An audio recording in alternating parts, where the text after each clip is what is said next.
Praise the Lord. நல்ல நாளை ஆண்டு கொடுத்தக்காய் நாம் ஸ்தோத்திரம் செய்வோம். இந்த கால நேரத்தில் ஆவியானவர் நம்மோடு பேசுகிற வேத பகுதி மார்க் எழுதின சுவிசேஷம் 11ஆம் அதிகாரம் 24ஆம் வசனம்.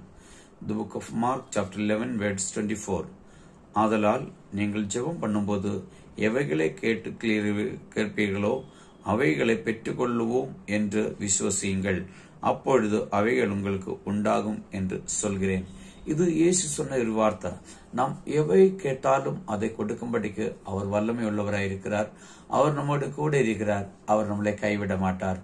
கேட்கிறதை கொடுக்கும்படிக்காக அவர் நம்மோடு கூட இருந்து நம்மளை வழி நடத்துவார். இந்த நாளில் எந்த பிரச்சனத்தில் அதிகமாய் பாதிக்கப்பட்டிருக்கோ அதிலிருந்து ஒரு விடுதல் தரும்படிக்கு, உங்களை விடுவிச்சு கொண்டு போகும்படிக்கு, உங்களோட கூட வாசம் பண்ணும்படிக்கு ஆவியானவர் உங்களை வழி நடத்துவார். ஆனபடினாலே நீங்கள் கேளுங்க, விசுவாசத்தோடு கேளுங்க, அது உங்களுக்கு கிடைக்கும். நாம் ஜெபிப்போம்.